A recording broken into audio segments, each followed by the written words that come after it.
और वहीं प्रधानमंत्री मोदी की अध्यक्षता में पश्चिम एशिया संघर्ष की समीक्षा के लिए हुई सर्वदलीय समिति की बैठक पर कांग्रेस सांसद सुखदेव भगत ने सवाल उठाया। उन्होंने कहा कि अगर सरकार को संघर्ष लंबे समय तक चलने का अनुमान था तो तेल आयात में वैकल्पिक विकल्पों जैसे अफ्रीका, रूस या लैटिन अमेरिका पर विचार किया जाना चाहिए था। भगत ने यह भी कहा कि नीति अच्छी है लेकिन उसका क्रियान्वयन संतोषजनक नहीं लग रहा। उन्होंने सरकार पर चुनाव के मूड में काम करने का आरोप लगाते हुए सर्वदलीय मंच पर पारदर्शिता और सभी दलों से चर्चा की आवश्यकता पर भी जोर दिया है।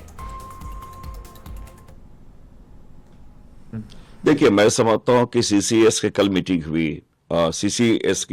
हुई है और अगर सरकार को मालूम था काफी लंबे समय से युद्ध चल रहा है तो क्या केवल हमारी जो निर्भरता पश्चिमी एशिया पे है तो हमारा अफ्रीका हुआ, रूस हुआ या लैटिन अमेरिका पे, उनसे बातें पहले होनी चाहिए और उनसे हम ऑयल इंपोर्ट कर सके।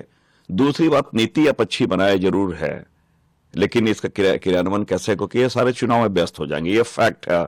और भारतीय जनता पार्टी की सरकार चुनावी मोड में रहती है और इन पब्लिक को क्या राह दे रही, जो वस्तु स्थिति है उससे लोगों को अवगत कराना चाहिए।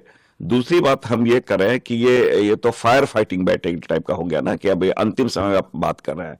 दूसरी बात, मैं लगातार को ये संकट किसी पार्टी का नहीं है, ये संकट पूरे देश का है। तो सरकार क्यों परहेज कर रही है कि सर्वदलीय मीटिंग है, सारे लोगों से क्यों नहीं बातें करी है, सदन भी अभी चल रहा है। मेरा ये मानना है कि ये पूरे देश का संकट है, पूरे देश इधर समाधान की दिशा में आगे बढ़े तो इसमें राजनीतिक संकीर्णता से ऊपर उठ के सरकार को ऑल पार्टी मीटिंग चलते सत्र में सबों से बातें करनी चाहिए।